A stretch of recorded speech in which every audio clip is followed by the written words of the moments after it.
Hello, welcome to Inspire in Half an Hour podcast. My name is Ruth Aisi, and I'm really privileged today to be chatting with Micaela de Sousa in Mozambique. She chats to me about her foundation, the Maratoni Foundation, that she set up, and it's named after her two sons, Martin and Tony, and it is for disadvantaged children in Mozambique. Micaela also worked for UNICEF for 35 years, and she chats to me a little bit about her work there, and she talks to me generally about her life. But first, I ask her what inspired her to set up the Maratoni Foundation.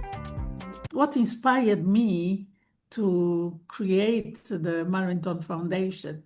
My love for my sons, Martin and Tony, which give the name to the foundation, which is named Mar and Tony. So this is the key. It's really, and by saying love for my sons, it also means love for children, because in every child I see my own sons. I kept saying in every girl I saw throughout my career, I saw myself as a little girl. So how much would you give to your own sons and to yourself when you are conscious of what you need for life? So that's what inspired me, my own children, my own sons, and the children of the world and the children of Mozambique, of course. We had agreed together, Martin, Tony, and I, that when one day I retire, we always talked of a school, of a kind of multidisciplinary school. And we used to say we teach children, how to communicate so that they are smart, so that they don't let anybody abuse them, so that they would be happy at school. We used to have these conversations, the kids and I, that one day, when we go back to Mozambique, we are going to put something to support children so that they are, because the boys, they were smart kids, very smart. Yes. Very smart, highly communicative, bilingual kids and all that. So we saw that we need to bring back and, transfer the skills to other children. However, Ruth, as my story tells you, I lost Martin to a tumor, in 1995. It's 31 years now.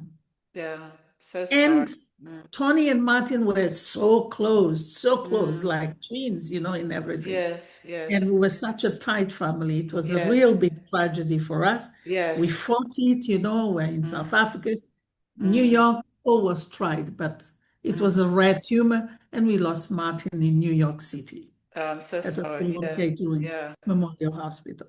And then time went by. Tony continued his career, he studied, he graduated all the time with Martin, at the back of his mind, because they were so close together. And then, he finished, he did his master's degree at the University of Miami. What did he study? International financing and marketing. Oh, wow. Yeah. And he got several jobs, as a consultant initially with the World Bank, and then in Mozambique with the International Red Cross and a couple of NGOs. And then in 2017, we had an accident. He fell from the 8th floor of our building, and that was it. Both of them lost. And because I was only 3 years or 4 years before retirement, we had agreed, he had even put a concept note that, we would do something in memoriam of Martin. Then it was to be in memoriam of Martin. Martin, yes. But when I lost Tony, I then said, it cannot be in memoriam of Martin. And because you were not here, that I will not pursue our dream. Yes. So here we are. Yes. We have to create an institute, the Marathon Foundation. And Tony and Martin themselves, they were highly humanitarian kids. Yes. They loved to help. Yes. They wanted to support. Yes. From the very, very early ages, during the war, there were many difficulties in the country. And I remember because they were, at the international school, they had more resources, more conditions and all that. They used to bring their little friends from downstairs to come and watch TV here with us. And, and so this is Martin and Tony. I am only happy that for every child that we try to make a difference, every young person, every adolescent that we touch direct or indirectly, that we are proud that I had the privilege to mother and to be a parent, to Martin and Tony. When did you set it up, the Martoni Foundation? I did retire in 2021, and in 2022, I instituted the foundation in Mozambique. And really, the aim was to support children, adolescents, and young people who would need, in one way or the other, that would not have gone, far in school or would be out of school. Ruth, you know very well Yes. that millions of our children in Mozambique were still out of school, either because they dropped or because they have never been to school. So the effort was really to contribute to what others are doing, including the government, to see how do we bring children, young people, and adolescents together, aspire still to their life skills. I mean, generic life skills, of course, critical thinking, communication, and, their cognitive skills and all that, but also some technical skills. And we have certain areas where we contribute to ensure that they could have a life with dignity. And maybe here I can already, explain what areas do we contribute in this skills development of our young people. We're talking of, providing them with short courses of 3 months where they would be able to have the know-how in certain areas in computer skills, for example, basic computer skills, but also advanced computer skills. We have also culinary, which is cooking classes for those that are interested. And we have also sewing, arts, the art of sewing, and even embroidery for those that would like to. We have music, we have photography, and we have also videography, and of course we have aesthetics. And we are based in a certain community in the outskirts of Maputo, a very, very highly populated area where you would find those girls and boys and young people really most disadvantaged many a times with coming from different areas of the urban of Maputo province, and some of them even coming from Gaza now, Gaza province, for your information. Yes. I mean, I visited it, obviously, as you know, in November, and I was just so impressed by the amazing conditions. I mean, you're not cutting any costs in terms of what you provide. It was all very, very well equipped, and were very impressive to see how you've actually managed to offer such incredible facilities. Was that something that you purposely wanted to aim for, to have really high quality equipment and materials? Absolutely, Ruth. The idea is to be poor does not mean to live without dignity. Poor people, no matter how poor they may be, but dignity is important. So the facilities themselves should enable the learner when coming in to say, wow, I'm welcomed here. And that was the effort. They should have the conditions, proper sanitation, proper sanitary rooms, and the computers that they require, the sewing machines that they require, the musical equipment that is required, the photo machines. By the way, I'll mention Giacomo here. Yes. He has been our tutor in teaching photography. I would say even one of the greatest photographers, that I've come across in the world that worked for UNICEF, was also an inspiration to me because he did a lot of workshops for adolescents and young people, children, adolescents, and young people, which I had the privilege to watch and participate in countries that I worked, in Zimbabwe, in Congo, Brazzaville, and others. And thanks to him, we do photography at Marenton Foundation. And if you allow me 1 minute just to talk about the story of Ida was a mother, is a mother in the vicinities, in the neighborhood close to Marroquin as well, not Yes. really Marroquin, but close to Marroquin. And Yes. she has a son living with disabilities. So I heard about the story on television, actually, when she was telling her story. There is a lot of taboo in communities about children living with disabilities. So she herself has her own son who lives with disabilities. So she decided to create a group in the community of other women, and there were many of them. Over 100 of such women had a child living with disabilities. Disability.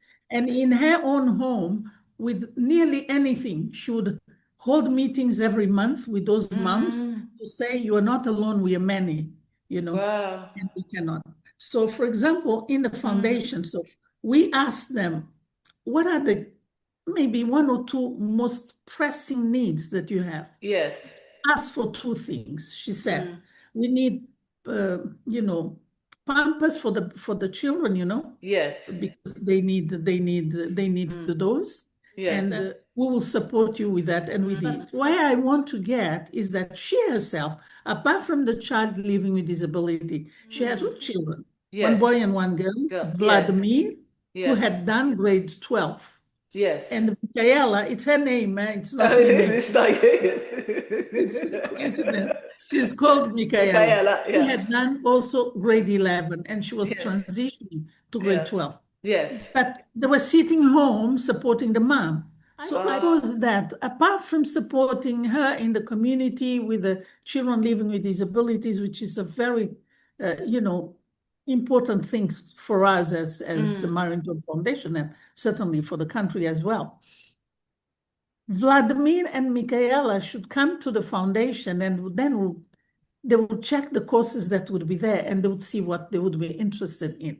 And both of them wanted to do computer skills. Oh, So they wow. did computer skills, they graduated, and Vladimir is now assisting the trainer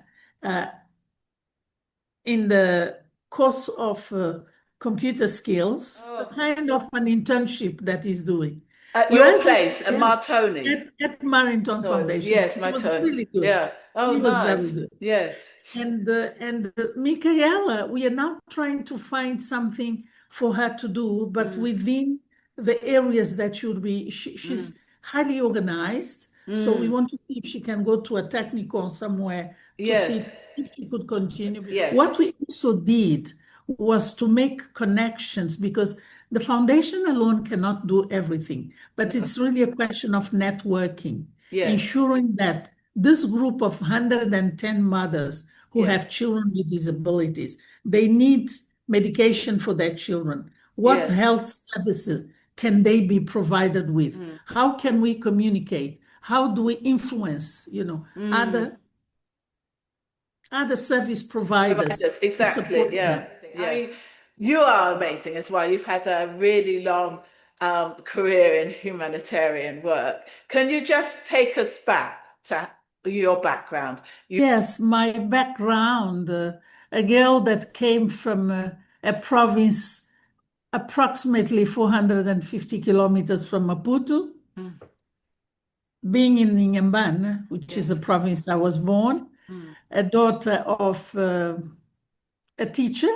My father was a teacher, Okay. and my mom a midwife, Oh, and a family of 9 brothers and sisters that we are. wow. Wow. A very, very consolidated and highly united, Oh, a how family. nice. So Yeah. grateful to my parents, and Yes. to the family that we are, because honestly, I am who I am, Yes. thanks to that Yeah. that foundation, family Yes. foundation. So I came to Maputo because we could not study beyond grade 9 then. So your parents had to send you to Maputo to continue. At Yeah. that time, independence was also coming. So I went to university, Universidade Eduardo Mondlane, Done. which is Eduardo Mondlane University. And then during that time, Graça Machel, Mama Graça Machel, was then she was the Secretary of State for Yes. Education at that time. Then Yes. she became the The Minister minister. of Yes. Education. And when I was in my second year, after third year of modern languages at University Eduardo Mondlane, there was nothing more to do, and I was only 19 years old. So then I applied to go for further studies, and I went to Romania.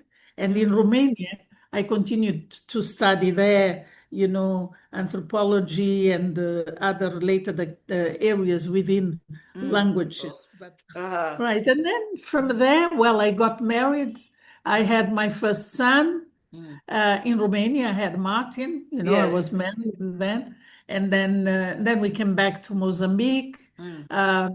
In Mozambique, um, for the first time since my husband, then the father of my children, and then Yes. I had Tony. I had Tony as well. I had Yes. Martin, and then I had Tony. Tony. And my husband then he's a medical doctor, so he was working for the Mozambican uh, Ministry of Health. And Okay. there I continued, my career, then I joined UNICEF. So, When I joined UNICEF locally, for 5 years I was here serving. It was a small office, the same office that you do.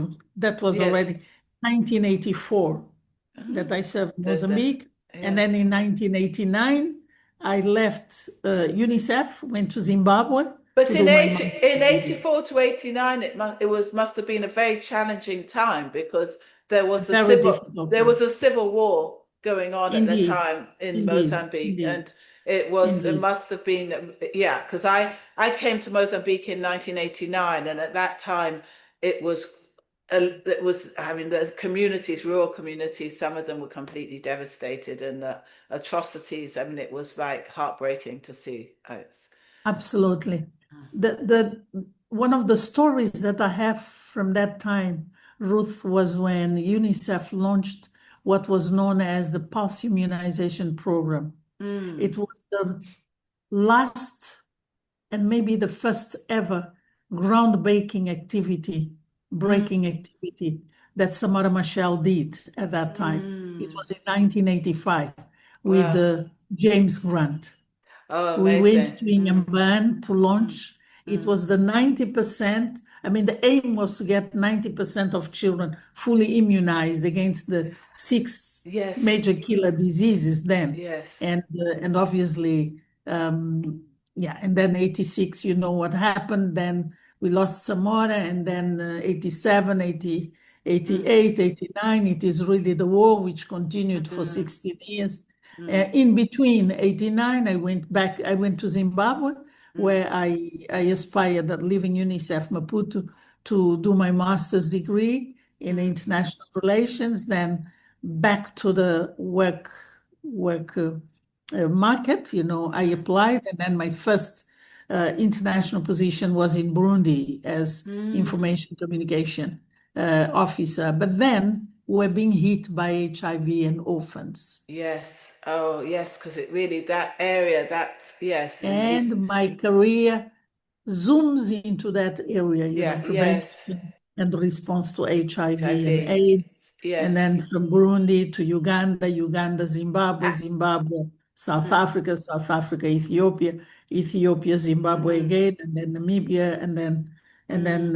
and then Congo Brazzaville, and so basically the three tripartites, I Yes. would say, spirit of Africa, I Yes. was able to touch, and in Yeah. every single Mm, space, mm. a part of you is left there, and you Yes. bring along a part of that space as well, Mm, whether for mm, prevention of HIV or mm. for prevention of violence against children True. or Mm, for policy endeavors mm, or even for just learning, mm, and believing that uh, I had the privilege of serving Africa, mm. the all the areas, eastern and southern Africa, and then West and Central Africa, Mm, um, where the lessons were immense, mm, and at the same time, there are so many different elements of that, but I can mm. guarantee you that one commonality was the crave of this continent to say we can do it, Yes, and to yes. do it and do well we need to educate our people. We need Yes. education, Yes. and we need education. And up to now, as we Mm, speak, Ruth, transforming education in this continent is still one of the, mm, flagship moments that still mm, exist, and that UNICEF and other UN players and other organizations are still, striving to ensure that. mm. But for that, we need peace too. We need I peace, know. Yes. education, and, and, Mm, and all of that. So mm. I think, yes, 35 years of serving the world's children, and here I Yes. am in Mozambique. Yes, and he went right up to the top from communication to UNICEF representative. And yeah, your last post was in Namibia, was it? Or It was Namibia's UNICEF representative, and then Congo Brazzaville was my last post as yes, UNICEF representative as well. well, Talking about the HIV and AIDS pandemic, then there was so much unknown. mm, We didn't know. Scientists and people and countries were still, mm, when I was in Burundi, the major issue was to ensure that children who had lost their parents to HIV and AIDS, were protected. mm, That was in Burundi yes, at that time, early 90s. And yes, then in Uganda, mm. which was one of the countries that was hardest hit, Oh, I know. was to ensure that prevention. So prevention of Mm. HIV was the key then, Yes, and I yes, believe still today. Because like you say, and correctly, there was no treatment. There yes, was no treatment. Nobody knew about, how to mm, treat mm. the disease. It was really prevention, prevention, prevention. Prevention, And yes, through schools, through communities, through, parental. mm. There was no knowledge about the mother to child transmission of HIV, for example, Yes, at that time. yes, yeah, It is only when I leave Uganda and come to Zimbabwe that for the first time, apart from having flagship programs on prevention of HIV, there was also, a light somewhere mm. at the end Yes. of the tunnel Hello, that yes, showed that the AZT, the Thailand study right, then in yes, 1997 or so, mm, or even earlier, could then showcase, that mm. it was possible to treat, uh, the vertical transmission Mission. of HIV between from mother The to child. child, yes, They called it the cocktail AZT. And there were yes, 5 countries then that were experimenting. It mm, was Zimbabwe, South Africa, mm, I think Botswana, mm, Tanzania, and Swaziland. Those were the 5 countries mm, that were beginning, only mm, beginning, and mm. not affordable at all. So No, where do you put Africa? And those mm. 5 countries were also because they were the hardest hit by Hit, the yes, epidemic. yeah, Now, the borders in Africa at the same time were beginning to open. So yes, people were crossing borders. mm, And the then epidemic that became a pandemic was mm, also, mushrooming all over.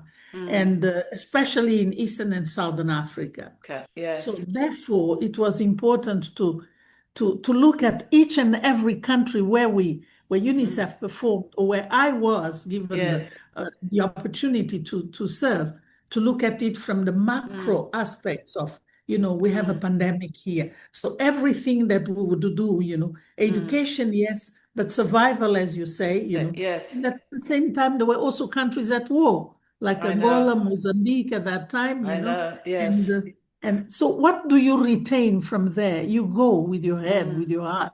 And mm, I must say with my children, because they were all the mm. time, the mother and Ton were always with me wherever I Uh, went. they And did, they traveled with you, did they, when they you traveled with me all and the went time. to and they went to schools in that particular country when you Yes, oh there were, really? fortunately, there were. Yeah. Burundi was a case that was a bit more difficult because Mm, they had to go to a French school, when they were yes, leaving to coming out of an international English school. yes. So they had to, but they did very well. In Uganda, again, they had the Lincoln International School, so it Wow. was easy to adapt. So they were always in those schools. and until the time, they then had to go to higher learning, Tony in Yes. particular. Yes, yes, Yes. yes, Yeah. to other countries. Yeah. Yeah. Wow. And then in terms of, is there any particular country that you really stands out for you in any for any particular reason? Or is I that would too say difficult? that each country, Ruth, left a bit of me, and I took so much, from the lessons, from the experiences, from the efforts that I saw, people with nothing, having nothing but resilient, to do so much. I would mention a couple of them. For example, I mean, Burundi, I was only 28 years old then, and my job was to support in communications, particularly looking at the program on orphans and vulnerable children. And it was a learning curve. Yes. In Uganda, the focus was really on HIV and life Yes. skills Yes. learning, Yes. and that was the time that things were rough with epidemic at Yes. that time. And then from there, I moved to Zimbabwe. I take very, very, strong, I would say strong, a huge impact of what Zimbabwe was to me, because number one was the quality of education in that country and how much that country had to offer, not Yes. only for the work that UNICEF and other UN agencies were doing, but also in support to other countries in the region. Why? Because foundational learning, early childhood development was Yeah. huge investment for that country. Yes. Yes. Yeah. Despite the fact that the HIV/AIDS pandemic was, soaring in that country, Yes. but Yeah. education was, a flagship for, Yes. for the country. And I could say even why not for the world, at that time. Yes. Yes. And that is something I take from That's it. Zimbabwe. And Yes. I took then and I still take today, because it's still the country that in sub-Saharan Africa remains the country with the education outcomes still higher than many others, Yes. No, despite the problems that the country she still has. has. Yeah. And then in South Africa, what did I take, and the impact was that we didn't have funds as UNICEF, not Yes. much, No. but the ability to influence the country to, proofs of concept or things that could work, to improve the situation of children. And in two major areas where I was fully involved, were, Yes. of course, prevention of HIV still, and Yes. protection of children from violence against children. So violence was soaring in the country against children. At Yeah. that time, in terms of orphans and vulnerable children, Oh, I yes. think the Yeah. role that what inspired me was the ability that the government and UNICEF and the UN, but government in particular, to say, you have the resources as a country, why not to support children to have better conditions? Remember, Ruth, Yes. at that time, it was grandmothers who were looking after their Yes. grandchildren. Children, because of being And that's orphaned by, yes, because the of the orphans. orphans. And you Yeah. had more than 1 million children who had lost their parents to one or both parents to HIV. And at Yes. that time, government saw it, but not so much. So our Yes. job was to conduct studies to be able to demonstrate that there is a crisis in this country. Yes. What Yes. can we do? And Yes. with the good leadership, certainly, at that time, Was and that Mandela at yeah, that time? Mandela was there when I had arrived, Yes. in 2000. He was still there, Yes. 2000, and then came Becky, who Becky. continued. There was all the controversy that was there, but Yeah. then, it pulled together. But then the deputy president of South Africa then, Kozile Mmupe, Yes. was fantastic on creating the story around 365 days without no violence against children and women. Yes, yes, And yes. that became, Okay, yes. really, and Yes. supporters like Denmark, German Mm, and other, role players, mm, were really huge on mm, supporting UNICEF and other UN agencies to mm, rally around because you could imagine, violence against children and women, particularly sexual violence, would mm. exacerbate the risk of HIV infection in this country. Therefore, it was important to focus on those. And Yes. that I took, serious, memories and learnings Mm, and lessons, that I saw mm, as work that really inspired me and I'm sure the teams that we were working with.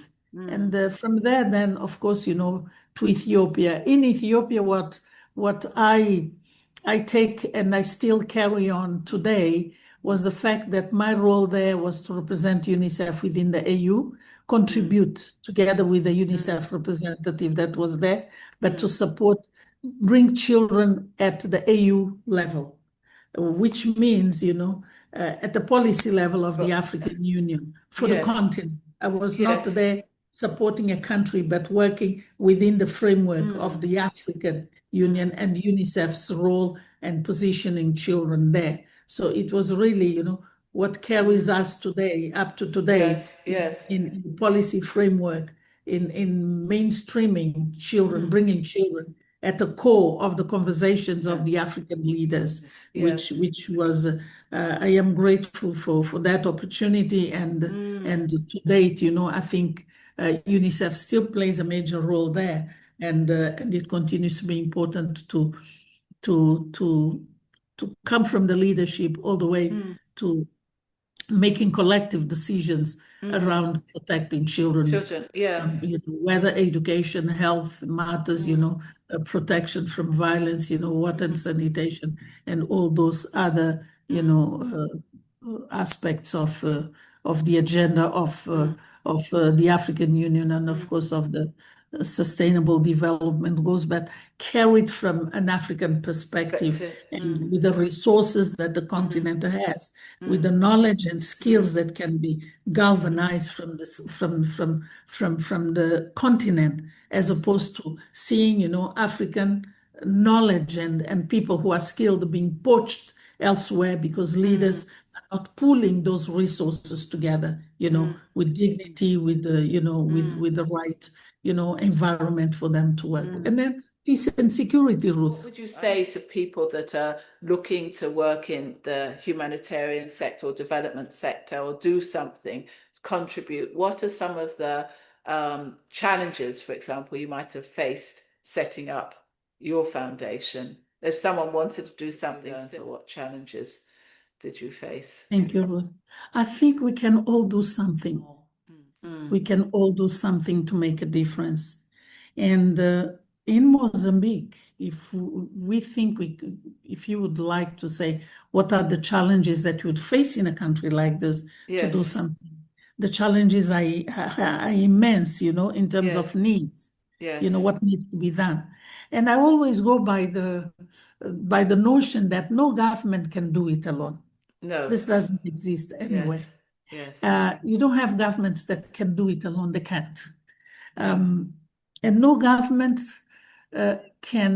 but government should provide guidance, should yes, provide the enabling environment for people mm, who would want to support, mm, irrespective of the ways they would do, because I honestly believe that there are more mm. good people out there than those that are not so So good. good, There are yes, more good people who want to do good, who want to yes, do something yes. than those that don't want. Mm, This is why, perhaps this is the moment that I would, you know, just having people placed anywhere, that have gone to the website of the Marrington Foundation mm, and have read, the story about the Marrington Foundation. I want to thank Satomi, mm, she's an individual, mm, person who is in Canada. But when she read, we had a conversation and she said, Michaela, I want to raise some funds for you. They are doing something something. already. Yes, And there are yes. many people.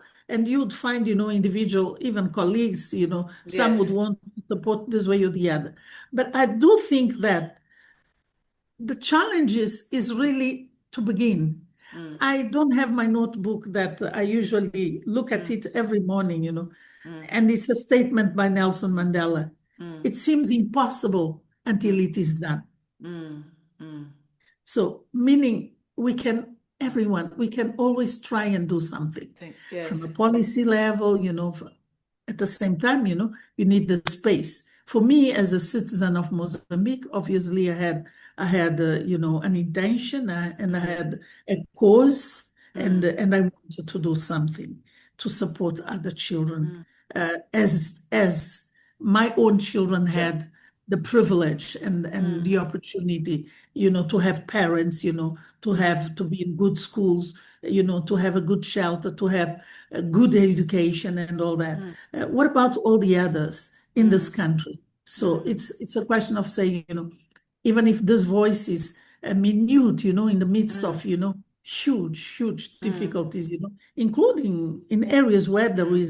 there is insecurity, like Cap Delgado and all that. Yes. Mm, All those children and their families, mm, really, they deserve the best. And I do believe, let governments do what they can, but mm, let civil society also try the best. Let the private sector join hands. mm, Let us as individuals, mm, who want to do something, who can do something, who may wish to mm, do something. Let's get together with the communities, the young people themselves. And I think, and Ruth, you are doing already so much, yeah. through your Oh. voice, through your stories, Mm, that it's not only about Mozambique, but so many other countries in Africa and mm, in the world that you have touched. mm. So Well, thank you. thank you. Yeah. So apart from Mozambique being your home, what is special about being back in Mozambique after so many travels and being based abroad for so long? Ruth, Mozambique is a beautiful country. Mm, You yes. will agree with me. It I will is a agree. beautiful Yes, country. I will agree. It's one of my favorites. Mozambique has beautiful people, Yeah. Hospitality is key, you Yes. know. They we warmly welcome you, and Yes. when I say we, it's because I am Mozambican and I Mm, belong here. mm, Um, and I do know that there are still huge challenges, mm, at different levels. So being back in Mozambique, it has made me feel the urge to yes. do something and make a difference Yes. in whichever humble way, but try to do something. And for example, just to give you an example, I am in Mozambique and it is so special to be here in good moments, when things Mm, appear to be, wow, the economy is mm, thriving and things are moving, but also in challenging times like this one yes. where Yes. the country is going through real huge challenges as well, Yes. from the social, political, economic, and Mm, different ways, mm, even in terms of security and all that. mm. But just recently, for example, Mozambique was hit by floods, Yes. and Yes. as I was watching, the stories of different people, losing everything, people Yes. who had nothing but losing everything. Mm, I took a deep breath and I told myself, thank God I'm back here, because mm, either morally or, emotionally or even, uh, materially, mm, if I can do one small thing, to support, I am here and I will do mm, it. mm, And this is what means, to be mm. back in Mozambique, To to be. smile Yes. and be happy in the good beaches, in Yes. the sun, but Mm, also to be there when difficult moments arise and mm, you have at least the voice mm, still to touch and connect people, that may need to be mm, connected, for mm, the good of everyone. mm. So. Yes. No, you summed it up very Because well. someone, John Yale Mm, he worked for the World Vision. One day he mm, said to me, Michaela, Martin and Tony are in another world and God, yes. supporting and protecting and all that. And think about all the children that you had the opportunity and the privilege to touch. So you have too many sons in this world. We Well, didn't I have only Tony and know. Martin. We I didn't have know. only Martin and Tony. You Yeah. have all these sons and daughters all Yes, over the yes, world. it's true. Yes. Really, I Yeah. remember, how I used to hug those little ones, as if they were mine. And Yes. true, Yeah. something, inside. And I am grateful for that. Yes. But I really want to thank friends, colleagues, you, Ruth, and many others. I would not name one by one, but there are friends that have given, the moral support. There are those that have given a boost financially, particularly my own family. Yes. The family is amazing. They provide some support, and the learners. I mean the tutors at the foundation and all of those. So I really want to thank all of them. I want to thank also my friends, my family, UNICEF family, retirees or non-retirees, wherever they are, Yes. including, Nika Lipu, because he's also a fantastic member of the executive council of the foundation also, together with the other members. I really want to thank them, because if I did not have the support, I don't think I would have had the courage alone to, embark on such, a massive kind of, project, and that would be, and I want to thank my husband too, Julio de Sousa, because he's also quite a fan of the foundation, and he actually produced he wrote a book, a poetry book. It's called A Rapsódia das Luzes, in which there is a poem, dedicated to Marinton. Oh, how nice. Oh, And, that's lovely. and I'm really, it touches me, and I'm very Yes. grateful. But So yes. thank you to all Uh, of those mm, supporters and facilitators that I really I'm grateful. And I'm grateful to you, Ruth, because you were a member of the Marinton Foundation. Sorry, but we have oh, I'm adopted and yeah. requested you to be part of it. And Yes, Mozambique I'm is your very home happy. too. Yes, I know. I feel And very at Mozambique is home. your home too. Yeah. Thank you, Thank you so much. Micaela. Thank you Thank so you. much.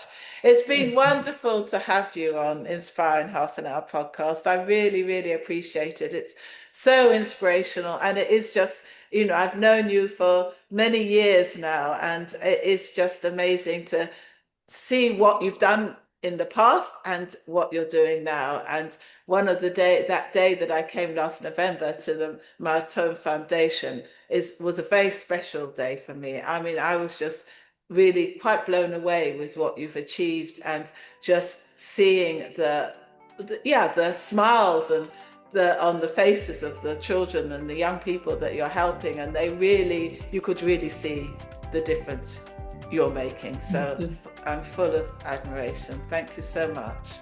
Thank you to you, Ruth. Thank Yeah. you.